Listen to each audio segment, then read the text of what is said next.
তো বাচ্চারা অজ্ঞান হলে সাধারণত তাদেরকে আলাদা করে অক্সিজেন দিতে হয়, এটা সব জায়গায় হয়।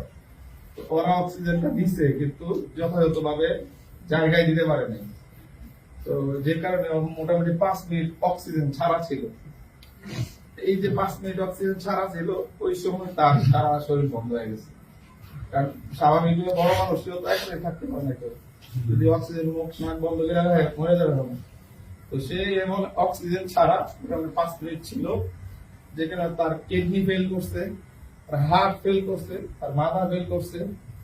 সে অ্যানেস্থেসিয়ার পাওয়ারের ইয়ার কারণে সে তার শুট করে নাই, সে এখনো মানে স্বাভাবিক হচ্ছে না, কোন রকম সমস্যা নাই। কিন্তু তারপরও ওর মা, ওর আম্মা মূলত ওদের জন্য অনেক কষ্ট করছে। মূলত আমার বাচ্চাগুলো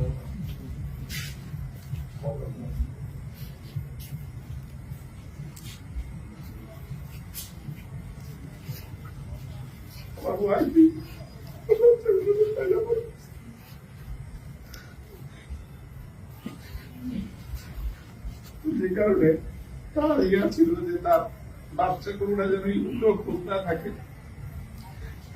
নিজে নিজে ইয়া করে আমি না থাকো হসপিটালে নিয়ে গেছি। মানে তার কোনো প্রবলেম না, একদম ভালো মানুষ।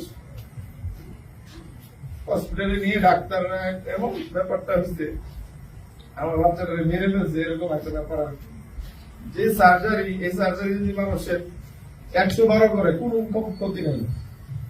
দেখা গেছে তাই নেওয়ার পর তাকে কটিতে দিছে, তখন আমার বাচ্চা হাসি খুশি, যারা নিয়ে গেছে নার্স হাসতেছে, কথা বলতেছে, এমন অবস্থা। পরবর্তীতে যারা অ্যানেস্থেসিয়া অজ্ঞান করার, তো ওরা অ্যানেস্থেসিয়া দেওয়ার পর অত অজ্ঞান হয়ে গেছে। তো বাচ্চারা অজ্ঞান হলে সাধারণত তাদেরকে আলাদা করে অক্সিজেন দিতে হয়, এটা সব জায়গায় হয়। তো ওরা অক্সিজেনটা দিচ্ছে কিন্তু যথাযথভাবে জায়গায় দিতে পারে নাই।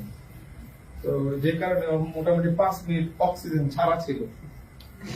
এই যে 5 মিনিট অক্সিজেন ছাড়া ছিল, ওই সময় তার সারা শরীর বন্ধ হয়ে গেছে।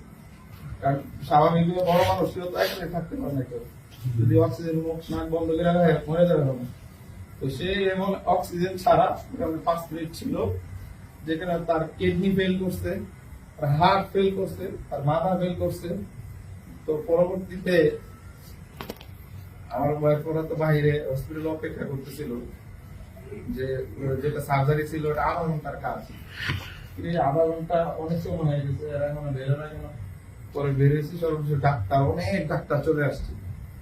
তারা এসে বলতেছে যে মা, আমার ওয়াইফকে বলছে, মা ওর বাচ্চা তো আসলে অ্যানেস্থেসিয়া দেওয়ার পরে একটু শুট করতে পারে নাই, পরে আমরা একটু আইসিইউ তে নিয়ে যাই, 10-15 মিনিটের মধ্যে সে ঠিক হয়ে যাবে। আজকে অপারেশনটা করবো না, আরেকদিন করবো। তো নেওয়ার পরে তারা আর বেরোয় না, জিজ্ঞাসা করে কেউ কথা বলে না। যারা বলছে যে সে অ্যানেস্থেসিয়ার পাওয়ারের ইয়ার কারণে সে তার শুট করে নাই, সে এখনো মানে স্বাভাবিক হচ্ছে না, তার হার্টবিট কমে গেছে।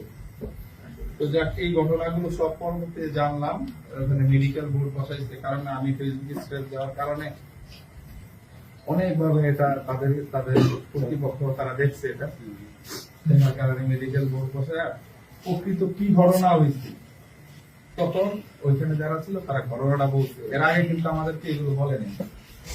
পরে ঘটনা বলছে যে এরকম 5 মিনিট 3 মিনিটের জন্য তার অক্সিজেনটা বন্ধ হয়ে গেছিল, আমরা খেয়াল করিনি, আমরা অন্য কাজ করতেছিলাম।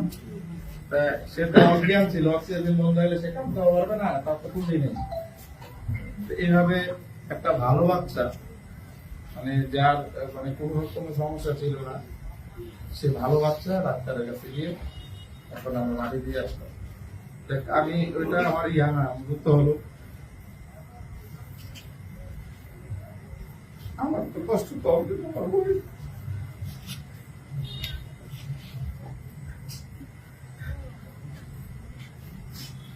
যে অনেকদিন ধরে কষ্ট করে তারে একদম প্রিমিজিওর বাচ্চারে অনেকটা কেয়ার করতে হয়। যে ফুলটা কেয়ার করে তার এই পর্যন্ত ভালো বাচ্চা শরীর 6 মাসের বাচ্চা কত বড় হয়ে গেছে। আপনারা সবাই দোয়া করবেন সে যেন ধৈর্য ধারণ করতে পারে, আমার বাকি বাচ্চাদের কাদা যেন এক খায় দান করে। সবার জন্য দোয়া চাই, যারা আসছে কৃতজ্ঞতা দোয়া করবেন আমাদের পরিবারের জন্য।